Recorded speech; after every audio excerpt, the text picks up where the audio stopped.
ბათუმში მერვე საერთაშორისო საავტორო კინოს ფესტივალი მიმდინარეობს. წლევანდელ კინოფესტივალზე 10 მხატვრული, 9 დოკუმენტური და 25 მოკლემეტრაჟიანი ფილმია წარმოდგენილი.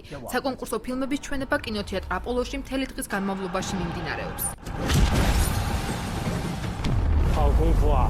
ფესტივალი ვფიქრობ, საკმაოდ საინტერესოა და მნიშვნელოვანი, როგორც ქალაქისთვის, ისე ქვეყნისთვის.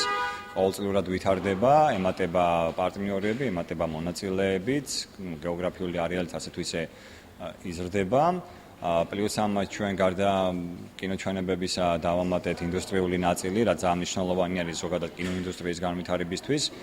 წელს გვექნება ქართულ-თურქული შეხვედრების პლატფორმა. წლევანდელ ფესტივალში სულ 28 ქვეყანა მონაწილეობს. მათ შორის გაზრდილია ამერიკული და რუსული კინოინდუსტრიის წარმომადგენელთა რიცხვი. საუკეთესო კინოფილმებს რეჟისორებისა და უცხოეთიდან მოწვეული კინომცოდნეებისაგან დაკომპლექტებული ჟანრობრივი ჟიური აფასებს.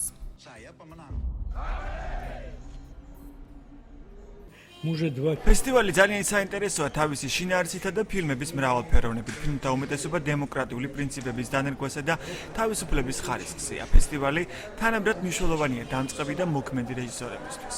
წლევანდელ ფესტივალზე კინომოყვარულებისათვის კიდევ ერთი სივრცე მოეწყო. მაყურებლებს ფილმების ნახვა კინოთეატრ აპოლოს გარდა ევროპის მოედანზე ღია ცის ქვეშ მოწყობილ მონიტორზე შეუძლიათ.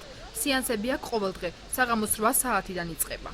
ღია ცის ქვეშ ფილმების ჩვენება ვფიქრობ საინტერესო მოფიქრებაა, რაც ხელს უწყობს საზოგადოების მეტად ჩართულობას. დროც და გარემოც უმეტესობისთვის მისაღებია. გეგმავთ, რომ ეს ტრადიციად დავნერგოთ. საერთოდ ამ ფესტივალს აქვს ესეთი სიურპრიზების სახე და უმეტესად ძალიან ბევრი საინტერესო ფილმებია. ეხლა ველოდები სხვა დღეებშიც. უფრო მეტად რუსული ფილმებიც არის. ცოტა იკლო პოლონურმა, მაგრამ აი ამერიკულ ფრანგული ფილმებია ისინი მოემატა რა და ეს ამ ხელ განსხვავებაა და პარალელურად ეს ღია კინოთეატრი. ბათუმის მერვე საერთაშორისო საავტორო კინოფესტივალი 22 სექტემბერს ბათუმის საზაფხულო თეატრში ჯუზეპე ტორნატორეს ფილმით საუკეთესო შეთავაზება დაიხურება.